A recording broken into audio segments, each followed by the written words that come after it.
Boss TCS లాంటి సంస్థకి మేము 99 పైసల్లో భూమి ఇస్తే ఎందుకండి వీళ్ళకి అంత ఏడుపు?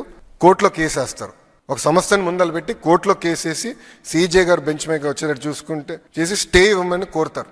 సీజే గారు అక్షంతలు వేసి అవును తప్పేంటి, టీసీఎస్కి ఇస్తే తప్పేంటి, మీకు ఎందుకు ఇబ్బంది, ఉద్యోగాలు వస్తున్నాయి మీకేంటని చెప్పి పక్కన పడేశారు. అంటే చూడండి, అడుగడుగునా అభివృద్ధి జరగకూడదు, పెట్టుబడులు రాకూడదు, వచ్చే కంపెనీలని తరిమేయాలి, అదే లక్ష్యంతో పనిచేస్తున్నారు. నిజంగానే బాధ వేస్తుందండి ఈరోజు. ఎందుకంటే సింగపూర్ ప్రభుత్వంలో పనిచేస్తున్న అధికారులు ఒక మాట చెప్పారు.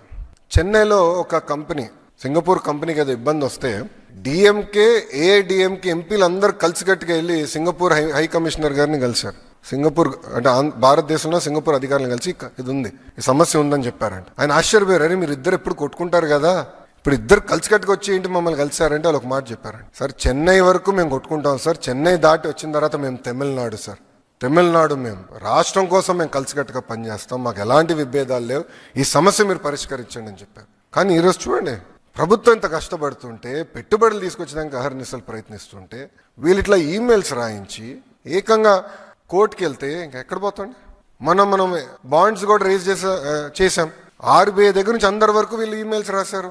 అంటే రాష్ట్రం ముందరికి వెళ్ళకూడదు, ఎట్టి వరుస ఆపేయాలి, వాళ్ళు చేయరు, చేసే వాళ్ళని చేయనీయకుండా ప్రయత్నిస్తున్నారు. ఇది ప్రజలందరూ గమనించాలి. ఎందుకంటే దీనివల్ల తీవ్రంగా నష్టపోయేది ఎవరండి? ఆంధ్ర రాష్ట్రం.